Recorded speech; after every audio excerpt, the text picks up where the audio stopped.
Hello guys, আমরা বাড়ি যাওয়ার পথে শুধু পাপড় নিব, ব্যাস বাড়ি চলে যাব।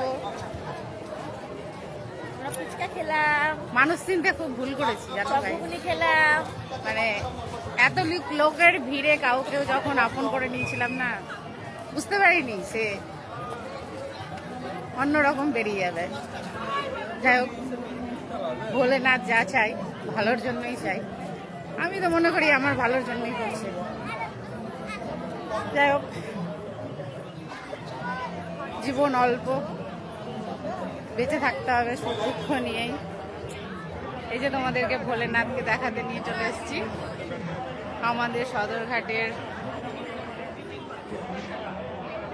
বড় শিব। এটারই মেলা হচ্ছে এখানে। চলে আসো, এখানটায় নদী আছে, অন্ধকার, নদীটা দেখাতে পারলাম না, দেখায় দাঁড়াও। এই যে বড় করে দেখো, এই যে পেছনে এটা নদী, এই মেলা। এখানে ছিলাম আমরা এতক্ষণ।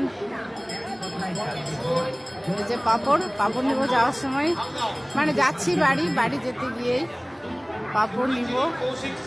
এই যে ভোলেনাথ, হর হর মহাদেব, বড় শিব। এই ভোলেনাথ আমাদের একদম সবসময় থাকে আর কি, সবসময় 12 মাস এরমই দেখা যায়।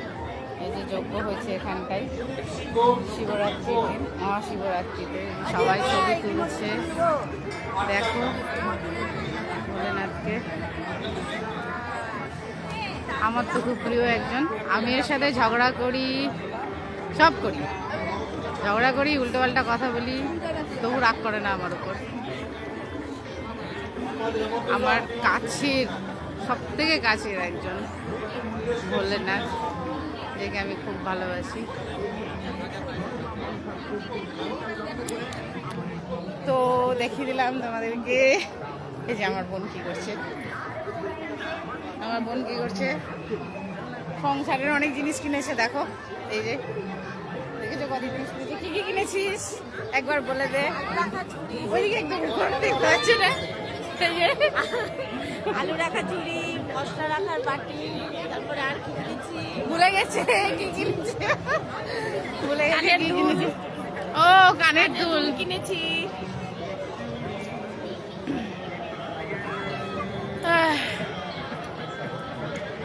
চায়ের ট্রেও কিনেছি।